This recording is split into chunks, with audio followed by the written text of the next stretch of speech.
Hello everyone, स्वागत है आप सभी का mole concept and molar mass के इस टॉपिक के अंदर। आज के लेक्चर में हम मोल कॉन्सेप्ट को डिटेल में पढ़ेंगे, जो बच्चों को बहुत ज़्यादा परेशान करता है और कई बच्चे इसकी फील नहीं ले पाते हैं। तो मैं पहले तो आपको इसको फील दिलाऊंगा।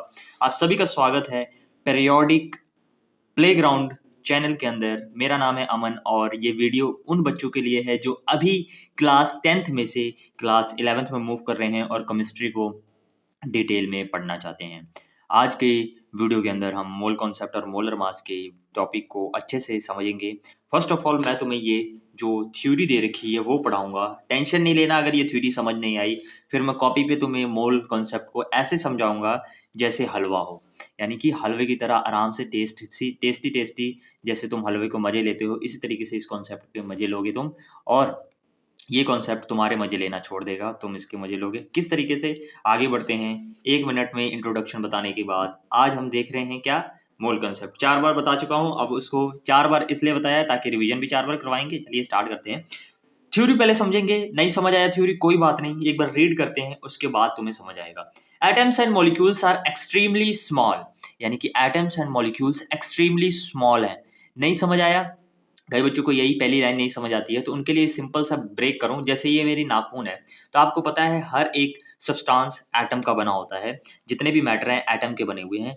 अगर ये मेरा नाखून भी एटम का ही तो बना हुआ है, अगर मैं इसके करोड़ों टुकड़े कर दूं तो करोड़ों टुकड़े की देखो, सोचो कितना पाउडर जैसा बन जाएगा। और पाउडर से भी पाउडर बना दूंगा तो उसमें से एक टुकड़ा उठाऊंगा तब भी उतना बड़ा एटम नहीं होता है। मतलब मेरी बात समझ आई। अगर ये डॉट बनाया, तो ये जितने दूर में डॉट बनाया है ना मैंने, इसमें करोड़ों एटम्स आते हैं, यानी कि इसके अंदर करोड़ों एटम्स होंगे इतनी ही दूरी में। यानी कि सोचो एटम कितना स्मॉल है। बात समझ आई। तो एटम्स और मॉलिक्यूल्स, और एटम से मिलकर मॉलिक्यूल्स बनते हैं, वो भी स्मॉल होते हैं। तो एटम्स और मॉलिक्यूल्स एक्सट्रीमली स्मॉल हैं in size and their number is even a small amount of any substance is really very large. और क्या है कि अगर ये इतने छोटे हैं तो मैं इत्तू सा भी कोई कंपाउंड या एलिमेंट ले लूंगा तो उसके अंदर अरबों एटम्स पाए जाएंगे। यही कहने की कोशिश कर रहा है कि इनका साइज कम होने के कारण अगर मैं थोड़ा सा भी कोई एलिमेंट जैसे ये सब रखे हुए थोड़ा सा लूंगा तो इसके अंदर करोड़ों क्या आएंगे, atoms and molecules. To handle such large number a unit of similar magnitude is required. और इतने बड़े नंबर की कैलकुलेशन के लिए हमें वैसा ही एक यूनिट चाहिए। इतनी बात समझ आई कि भैया इतने बड़े बड़े, अब करोड़ है, समझ लो करोड़ों एटम है, तो हम थोड़ी लिखेंगे 1 करोड़ डिवाइडेड बाय या प्लस या माइनस और ऐसी बड़ी बड़ी कैलकुलेशन करेंगे, फिर तो हमारा पेपर खत्म हो जाएगा, पेपर का टाइम खत्म हो जाएगा, पर हमारा पेपर नहीं खत्म होगा। बात समझ आई। तो हम क्या करें, कोई ऐसा जुगाड़ पता लग जाए कि इन करोड़ों वैल्यूज को चुटकियों में हम सॉल्व कर सकें, जिस तरीके से चुटकी बजा के थैनोस मल्टीवर्स को गायब करता है। तो कौन सा वो ऐसा ट्रिक है जो हम चुटकी बजाते ही इतने बड़े बड़े कॉन्सेप्ट्स को ईजिली हैंडल कर लेंगे, और जैसे 2 + 2 करते हैं इसी तरीके से हम कैलकुलेशन करेंगे। ठीक है, इतनी बात समझ आई कि एटम्स और मॉलिक्यूल्स बहुत छोटे हैं, और बहुत छोटे होने के कारण थोड़ा सा भी अगर एलिमेंट में लेता हूँ, थोड़ा सा एक चुटकी एलिमेंट लेता हूँ तो उसमें भी करोड़ों अरबों एटम्स आते हैं, तो उनकी कैलकुलेशन मैं कैसे करूंगा, क्वेश्चन यहाँ उठता है। तो उसके लिए क्या टूल होगा वो हम समझेंगे। तो यहाँ पे क्या कह रहा है, जस्ट एज वी डोनेट 1 दर्जन 12 unit, score 1 score 20 unit, 1 gross for 144 unit, we use the idea of mole to count entities at the microscopic level, for that is atom, molecules, particles, electron, ions etcetera. ठीक है, अब इस paragraph को समझते हैं कि इस पैराग्राफ में वो कहने की कोशिश क्या कर रहा है। ये देखिए कि अगर 1 दर्जन बनाना मैं बोलूं तो आप 12 केले लेकर आओगे। ये दर्जन क्या है, एक यूनिट की तरह एक्ट कर रहा है कि भाई 1 दर्जन बोला तो तुम 12 चीजें लेकर आओगे। अब 1 दर्जन मैंने टी शर्ट बोली तो आप 1 दर्जन टी शर्ट ले आओगे, 1 दर्जन पेन बोला तो 12 पेन ले आओगे। यानी कि 1 दर्जन का मतलब 12 यूनिट्स होती हैं, और 12 चीजें कुछ भी हो सकती है। 1 दर्जन मैंने कहा कि पेंसिल लेके आओ तो आप पेंसिल ले आओगे। इसी तरीके से जिस तरीके से 1 दर्जन है, उसी तरीके से 1 स्कोर भी होता है। 1 स्कोर मतलब 20 यूनिट, यानी कि 1 स्कोर बनाना बोलूंगा तो 20 बनाना ले आओगे। इसी तरीके से ग्रोस होता है, 1 ग्रोस बोलूंगा तो 144 आइटम ले आओगे, यानी कि 1 ग्रोस बनाना बोलूँ तो 144 बनाना आप ले आओगे। ये बात आपको समझ आएगी।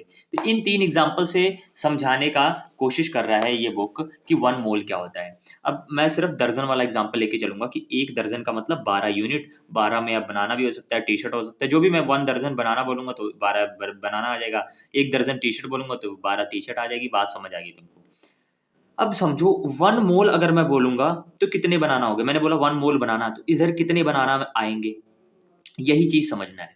तो अगर एक दर्जन की जो वैल्यू होती है वो 12 होती है, इसी तरीके से 1 मोल की वैल्यू होती है 6.022 इंटू में 10 की पावर 23 यूनिट्स। अभी के लिए रट लो, हर एक चीज़ फील दिलाऊंगा, अभी के लिए याद रखो कि इसकी ये वैल्यू है। यानी कि मैं बोलूँ 1 मोल बनाना, बनाना, किसको बनाना? बनाना, ठीक है। तो मैं क्या बोलूँगा 6.022 इंटू में 10 की पावर 23 बनाना।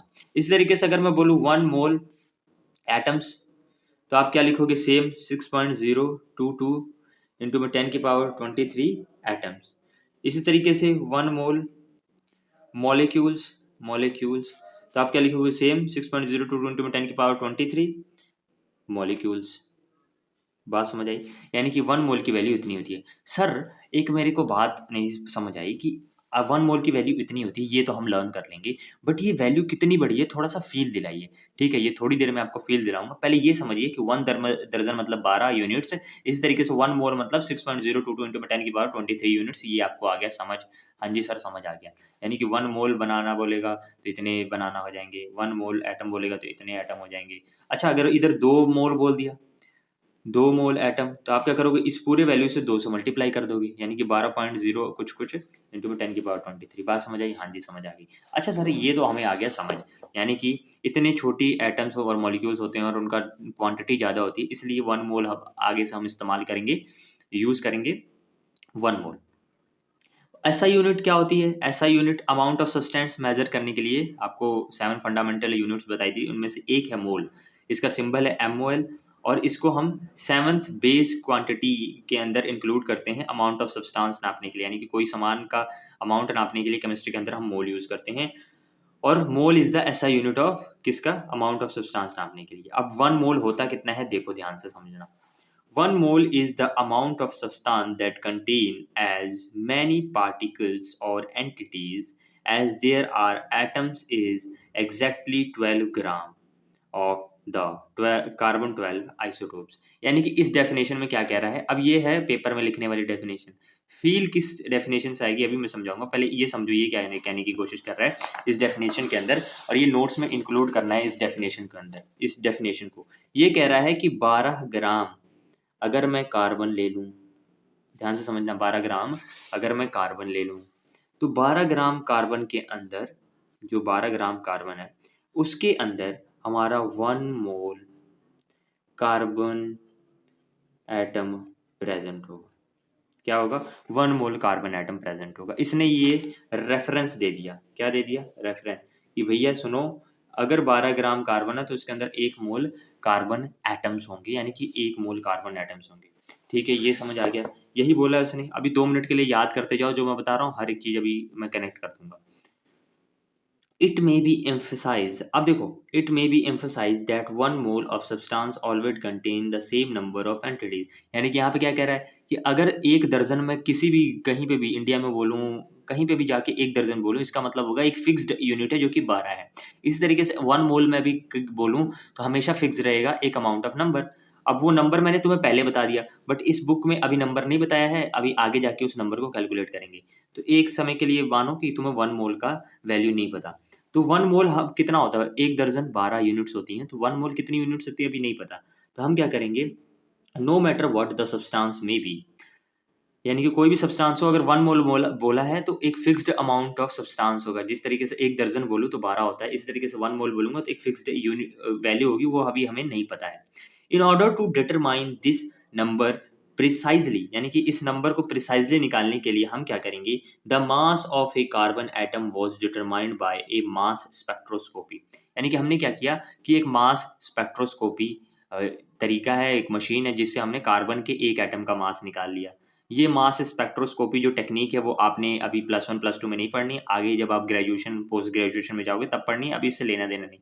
बस तुम समझो कोई जुगाड़ लगाया हमने जो कि एक कार्बन एटम का बाहर निकाल लिया। एक कार्बन एटम का जब हमने बाहर निकाला तो कितना आया? इतना आ गया। ठीक है सर, इतना समझ आ गया, स्टोरी धीरे-धीरे बढ़ रही है आगे। एक कार्बन एटम का मैंने बाहर निकाल लिया और हमें पता है, knowing that 1 mole of carbon atom 12 ग्राम का होता है, यानी कि 1 मोल जो कार्बन एटम है उसके अंदर 12 ग्राम होते हैं, वो तो हमें पता था। बात को ध्यान से समझना, 1 मोल की वैल्यू निकालने जा रहे हैं। तो number of atoms in it, यानी कि अब उसके अंदर कितने नंबर ऑफ एटम्स होंगे वही देखेंगे। ये देखो मेरी बात समझना, तुम्हें पता है कि एक कार्बन एटम की जो अब भार है यानी कि वेट है वो कितना है 1.99 1.992664 2648 इंटू में 10 की पावर -23 ग्राम, इतना ही है। एक बार चेक कर लेते हैं। हाँ जी इतना ही है। तुम्हें एक कार्बन एटम यानी कि एक कार्बन एटम का पता लग गया।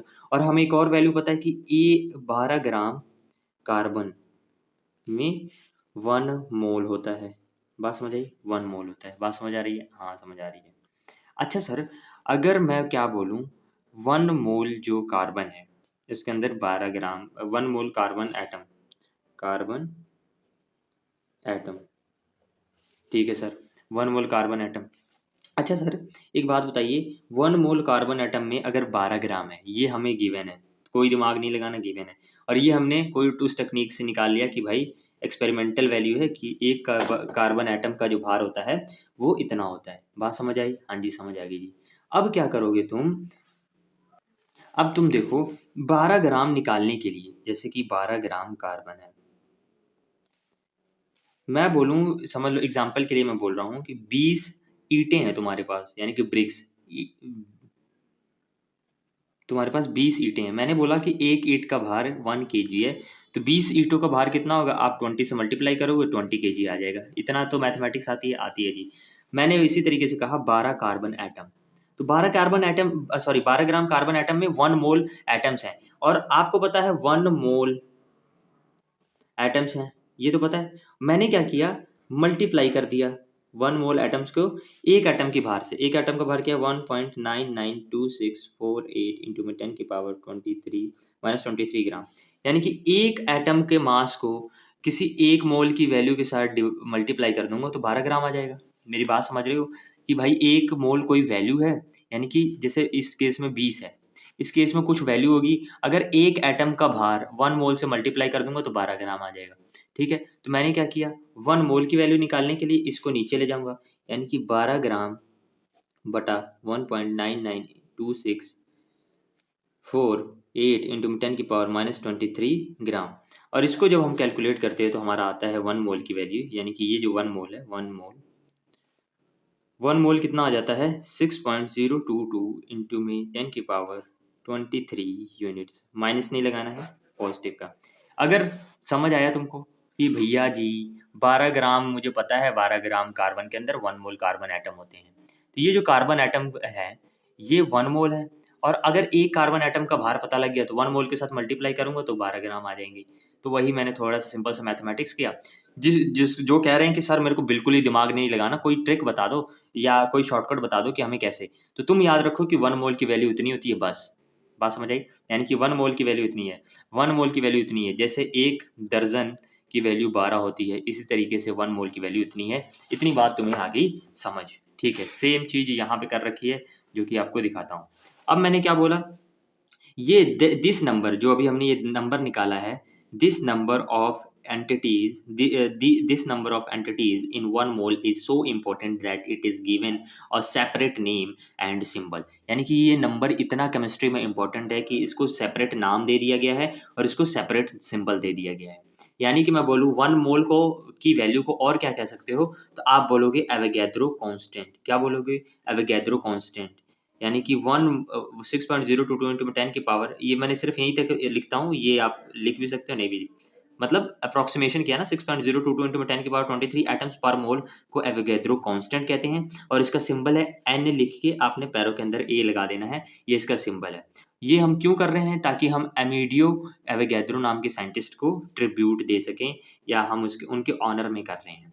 To really appreciate largeness of this number, let us write it with all zeros without using any power of 10। यानी कि हम इस 10 के पावर को ओपन करके इन जीरोस को लगाएंगे तो देखो कितना बड़ा नंबर है। अब इसकी फील दिलाऊंगा कि ये कितना बड़ा नंबर है।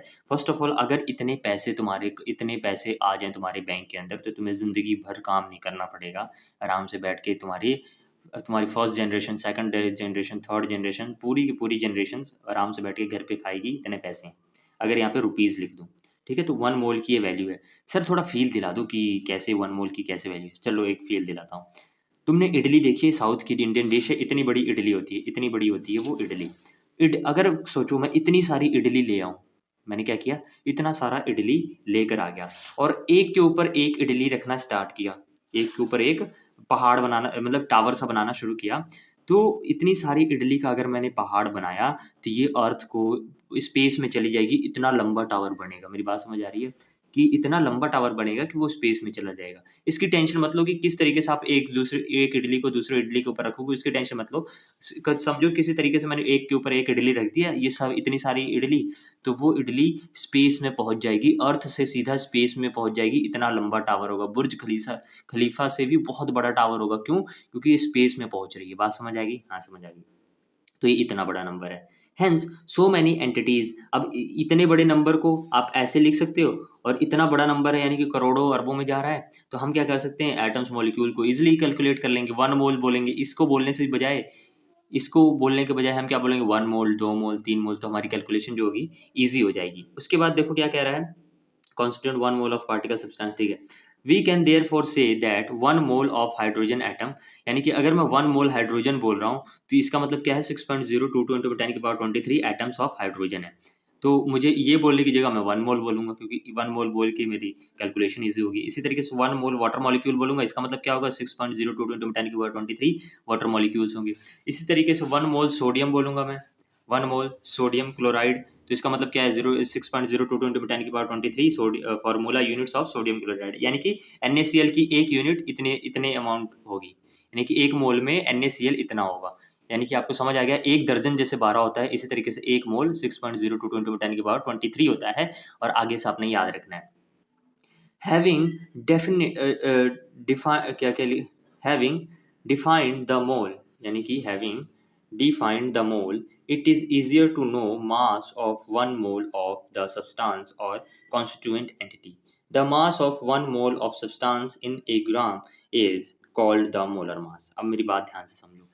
मैंने तुमको पिछले लेक्चर्स जो देखते हुए आ रहा है, उनको मैंने क्या बताया है कि अगर आप कार्बन की बात करो, तो मैं बोलूँ कार्बन का एटॉमिक मास कितना होता है, तो आप बोलते हो 12। मैंने आपको बताया था कि ये जो 12 लिख रहे हैं हम, ये एवरेज एटॉमिक मास होता है, एटॉमिक मास नहीं होता है। ये एवरेज एटॉमिक मास बात कर रहे होते हैं, क्योंकि कार्बन के 3 आइसोटोप्स होते हैं, ठीक है। वो डिटेल में बात कर रखी है, जिनको नहीं समझ आ रहा वो पिछला वीडियोस पहले देख के आओ, फिर समझ आएगा। तो अगर मैंने बोला ये 12, तो इसका एटॉमिक मास यूनिट कितना हो गया, 12U। ये 12U आपको क्या बता रहा है कि अब ये आइसोटोप लिया कार्बन से 6 14, तो ये अब आइसोटोप्स हैं। अब ये एटॉमिक मास हो गया, बट इसका एवरेज निकाल दो तो 12.011 आएगा, ये एवरेज एटॉमिक मास होगा। बात समझ आई? तो अभी इसकी बात कर रहा हूँ मैं, एटॉमिक मास की। तो एटॉमिक मास लिखते टाइम आप यूनिट लगाते हो 12U, इसी को आप एटॉमिक मास कहते हो। और एवरेज एटॉमिक मास लिखते टाइम भी आप लगाते हो 12.011U, यानी कि U लिख रहे हो।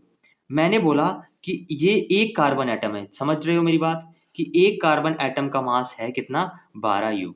एक कार्बन एटम का मास कितना है, 12U। इसी तरीके से 1 मोल कार्बन एटम ले लूं, मेरी बात समझ रहे हो, जैसे एक दर्जन का कार्बन एटम लिया, एक दर्जन का मतलब क्या हुआ, 12, 3 4 5 6 7 8 9 10 11 12, ये तो 12 हुए, यानी कि एक दर्जन कार्बन एटम। पर मैं बोलूं 1 मोल कार्बन एटम, इसका मतलब क्या है कि आप क्या करोगे, 6.022 into 10 की पावर 23 कार्बन एटम्स लोगे। तो सर इसका मास कितना होगा, इसका तो मास मुझे पता है, इसका मास बता दीजिए। तो आपने सिंपली क्या करना है, एटॉमिक मास लिखा हुआ है, एटॉमिक मास, उसको यू में लिखोगे, एवरेज एटॉमिक मास को भी यू में लिखोगे, इसको एएमयू भी बोल सकते हो, मैंने पिछले लेक्चर्स में बता रखा है। अब देखो, अगर मैं बोलूं इसका मोलर मास बताओ, यानी कि इसको 1 मोल का मास बताओ, तो कार्बन के अगर मैं 1 मोल एटम ले लूं, तो उसका मास सिंपली है, क्या है कि आपने 12 तो सेम लिखना है, यू की जगह ग्राम लगा दोगे, यही ट्रिक है। बात समझ आई? जिस तरीके से ऑक्सीजन की बात करूं, ऑक्सीजन का जो मास होता है, वो एटॉमिक मास क्या होता है, 16। मैंने बोला इसका एक एटम का मास 16 है। मैं आपसे पूछ रहा हूँ कि 1 मोल एटम का मास बताओ, तो आपने सिंपली क्या करना है, ये है एटॉमिक मास, जिसको 16U कहते हो, या AMU भी लिख सकते हो। और अगर मैं पूछूं 1 मोल ऑक्सीजन एटम का मास, 1 मोल बहुत ज़्यादा होगा, 6.022 into 10 की पावर 23, तो 1 मोल को सिंपली क्या करोगे, सेम चीज़ लिखोगे, 16 का 16 रहेगा, बस U की जगह आप ग्राम लगा दोगे, तो ये हो गया हमारा 1 मोल ऑक्सीजन एटम का मास। बात समझ आई। इसी तरीके से ये 12 ग्राम कितना है, 1 मोल कार्बन एटम का मास। बात समझ आई। यानी कि अगर एक कार्बन एटम या एक ऑक्सीजन एटम या किसी एक एटम की बात कर रहा है तो आप यू एटॉमिक यूनिट में आंसर दोगे। बट अगर आपको पूछे कि 1 मोल है, 1 मोल अगर मैंने एटम्स ले लिए तो आपने सिंपली उसका सेम नंबर लिखना है, नंबर सेम लिखना है, यूनिट चेंज कर देनी है, यू की जगह ग्राम लगा देना। फॉर एग्जाम्पल एक हाइड्रोजन एटम का जो मास होता है 1 होता है, ठीक है, एक हाइड्रोजन एटम का मास 1 है। तो मैंने बोला ये अगर मैंने 1 मोल ले लिए, वैसे इसका 1 यू है, 1 एमयू 1 यू, बट मैंने 1 मोल ले ली तो 1 मोल के लिए क्या होगा, आपने सिंपली 1 लिखना है, यू की जगह ग्राम कर दोगे तो ये बन जाएगा 1 मोल कार्बन एटम का मास। मेरी बात सॉरी हाइड्रोजन एटम का मास समझ आई। और इसी 1 ग्राम को, इसी 12 ग्राम को, इसी 16 ग्राम को हम मोलर मास कहते हैं। मोलर मास क्यों कह रहे हैं, मोलर मास इसलिए कह रहे हैं क्योंकि आपको पता है कि यहाँ पे 1 मोल का मास निकाला है हमने। हमने क्या निकाला है, 1 मोल का मास, इसलिए मोलर मास कहते हैं। सेम अब वही चीज लिखी हुई है, the mass of 1 mole of a substance, यानी कि किसी भी सब्सटेंस का, किसी भी एटम मॉलिक्यूल का अगर 1 मोल मैं निकाल दूं तो in grams it is called molar mass, उसी को हम मोलर मास कहेंगे। जैसे molar mass of water, water का मोलर मास 18.02 ग्राम पर मोल है और molar mass of sodium chloride 58.5 ग्राम पर मोल है। मेरी बात समझ आई, ठीक है। यानी कि अगर वाटर का मैं मॉलिक्यूलर मास, मॉलिक्यूलर मास क्या कि एक मॉलिक्यूल का मास, तो वो 18 यू होता है। बट अगर मैंने बोला मोलर मास तो सीधा यू की जगह ग्राम लिखो, आपका आ गया ये मोलर मास। तो आपको दोबारा से मैं डिफरेंस बताऊंगा ताकि आपको हर एक चीज क्लियर हो जाए। एटॉमिक मास क्या होता है, एटॉमिक मास, और मोलिक्यूलर मास, मोलिक्यूलर मास, और हमारा मोलर मास। 1 मोल की वैल्यू कितनी होती है, 6.022 इंटू में 10 की पावर 23 यूनिट्स। अब उसमें कोई भी आ सकता है, ठीक है। अब 1 एटॉमिक मास क्या होता है, जैसे हाइड्रोजन की बात कर लेता हूँ, तो हाइड्रोजन का एटॉमिक मास होता है 1 यू या 1 AMU भी लिख सकते हो आप। इसी तरीके से ऑक्सीजन का एटॉमिक मास कितना होता है, ऑक्सीजन का एटॉमिक मास होता है 16 यू या 16 AMU भी लिख सकते हो। बात समझ आई, हाँ जी सर समझ आ गई। और मॉलिक्यूलर मास क्या होता है, जैसे H2O एक मॉलिक्यूल है, एक मॉलिक्यूल एटॉमिक मास में एक एटम की बात करोगे, एक एटम एक एटम। इसी तरीके से मॉलिक्यूल में एक मॉलिक्यूल, ये पूरा एक मॉलिक्यूल है, इसका मास कितना होता है, प्लस करके हम निकालना सिखाया था, 18 यू आता है, या इसको 18 AMU भी आप लिख सकते हो, ठीक है। ये सर समझ आ गया। ये एटॉमिक मास और मॉलिक्यूलर मास का जो यूनिट है वो AMU है और या तो यू है। बट मोलर मास क्या होगा, मोलर मास इसके लिए भी वैलिड है, इसके लिए भी। अगर मैं 1 मोल हाइड्रोजन एटम की बात करूं, mass of 1 mole hydrogen atom तो कितना होगा, सिंपली यहां से 1 ले लूंगा और यू की जगह मैं ग्राम लगा दूंगा, तो ये 1 मोल हाइड्रोजन एटम का मास आ गया। बात समझ आई, हाँ जी सर समझ आ गई। अगर मैं बोलूँ 1 मोल ऑक्सीजन एटम तो सिंपली क्या करना है, मोलर मास, इसी को मोलर मास कहते हैं। तो मोलर मास ऑक्सीजन 16 होता है, इसको मैं क्या करूंगा, ऑक्सीजन के लिए 16 ग्राम लगा दूंगा, इसी को आप मोलर मास कहोगे क्योंकि 1 मोल ऑक्सीजन एटम का मास है। आप पूछोगे सर मॉलिक्यूल के केस में, मॉलिक्यूल में केस में क्या करोगे, ये एक मॉलिक्यूल का मास है। अगर मैं 1 मोल मॉलिक्यूल यानी कि 1 मोल H2O का मास निकालूं तो वो 18, बस यू की जगह ग्राम लगा दोगे, इसी को आप मोलर मास कहते हो, मोलर मास कहते हो। एटॉमिक मास और जो मोलिकुलर मास है उसकी यूनिट यू और एमयू होती हैं। बट अगर इन दोनों का, इसका भी मोलर मास निकाल सकते हो, इसका भी मोलर मास निकाल सकते हो, तो वो उसकी यूनिट ग्राम होती है। दूसरी चीज, एटॉमिक मास होता है एक एटम का मास, मॉलिक्यूलर मास होता है एक मॉलिक्यूल का मास। बट मोलर मास क्या होता है, एटॉमिक मास के केस में अगर मोलर मास निकाल रहे हो तो 1 मोल एटम का मास, मॉलिक्यूलर केस में अगर मोलर मास निकाल रहे हो तो 1 मोल मॉलिक्यूल का मास, यानी कि एक मॉलिक्यूल नहीं रहेगा, 1 मोल मॉलिक्यूल रहेंगे। बात समझ आई। आई होप इस वीडियो में तुम्हें हर एक चीज समझ आई हो, मोल कॉन्सेप्ट से रिलेटेड कि मोल क्या होता है और मोलर मास क्या होता है। एटॉमिक मास और मॉलिक्यूलर मास भी इसके साथ रिवाइज करवा दिया मैंने। अगली वीडियोस में इनकी कैलकुलेशन देखेंगे, मोल के फॉर्मूले देखेंगे, परसेंटेज कंपोजिशन देखेंगे और डिफरेंट डिफरेंट टॉपिक्स हम देखने वाले हैं। आशा करता हूँ आपको इस वीडियो में समझ आई हो हर एक चीज़। वीडियो पसंद आई तो लाइक करिए, फीडबैक दीजिए कि सर मुझे ये चीज़ नहीं समझ आया, प्लीज़ एक बार रिपीट कर दीजिए। आप जो कमेंट्स करोगे ज़रूर से उसका रिप्लाई किया जाएगा। Thank you so much for watching this video. अगली वीडियो में मिलते हैं परसेंटेज कॉम्पोजिशन के साथ। घर पे अच्छे से जाइए, बुक को ओपन करिए और इस टॉपिक से रिलेटेड क्वेश्चंस को सॉल्व करिए। वैसे मैं क्वेश्चंस इसके सॉल्व करवाऊँगा, टेंशन नहीं लेना है, प्रैक्टिस भी करवाई जाएगी आपको आने वाले फर्दर वीडियोज़ में। Thank you so much for watching this video. Bye bye.